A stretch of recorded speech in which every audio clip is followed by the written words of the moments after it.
का मामला सामने आया सर, क्या निकल के आया? अब तक आप जांच की है सर, क्या मामला निकल के आया? देखिए, हम और जिलाधिकारी साथ साथ परिवारजनों को बुलाए थे, जिसमें मृतक सोनू उर्फ सोमदत्त के पिता तथा उनके दो भाई, एक अनिल और सुनील। अनिल जो टीचर हैं वो मौजूद थे।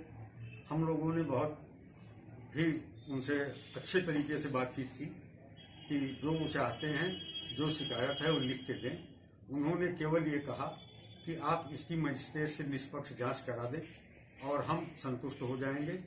उनके द्वारा एक बात बताई गई कि एक सुपुर्दगीनामा है जिस पर दोनों भाइयों के हस्ताक्षर हैं, जिसके बारे में पूछताछ करने पर बड़े भाई अनिल जो टीचर हैं उन्होंने बताया कि वो सुपुर्दगीनामा उनके हस्तलेख में है।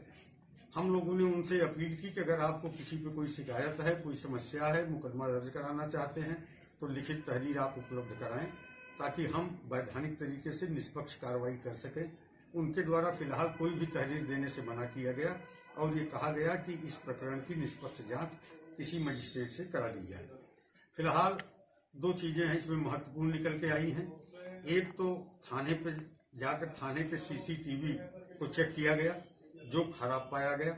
यदि सीसीटीवी कैमरा सही काम कर रहा होता तो जो ये आपत्तिजनक स्थिति और परिवेश पैदा हुआ है इससे बचा जा सकता था।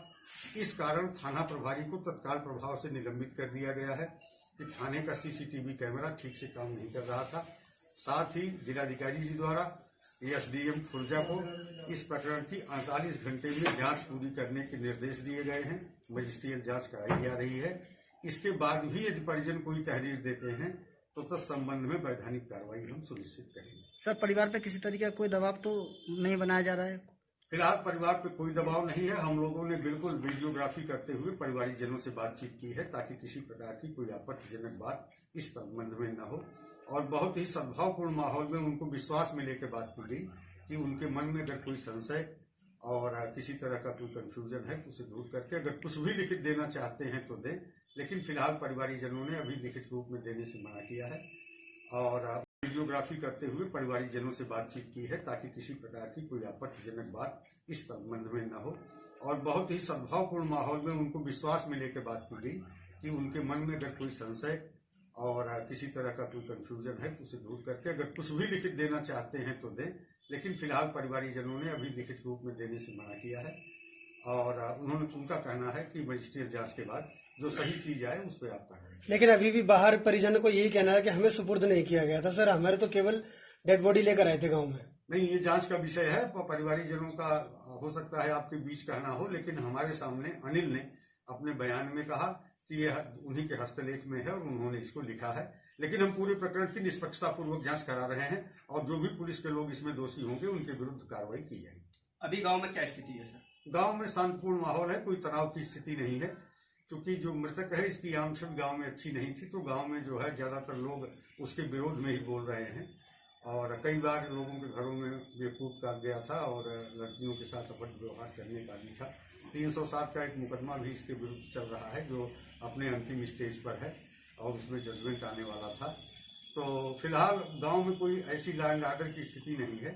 लेकिन हम चूंकि एक घटना हुई है जिस भी रूप में हुई है तो हम पीड़ित परिवार के साथ हैं और जो भी सुसंगत न्याय संगत होगा, सही होगा, उसके अनुसार। सर, मृतक का पोस्टमार्टम क्यों नहीं कराया गया? हाँ, यही सब विषय जो है जांच के विषय हैं, ये कराना चाहिए था। इसीलिए थाना प्रभारी को तत्काल प्रभाव से एक तो सीसीटीवी कैमरा न होने की वजह से तथा जो इस प्रकरण में लापरवाही बरती गई है उसके संबंध में चूंकि मजिस्ट्रियल जांच प्रचलित है तो जांच आख्या प्राप्त होते ही कार्रवाई होगी।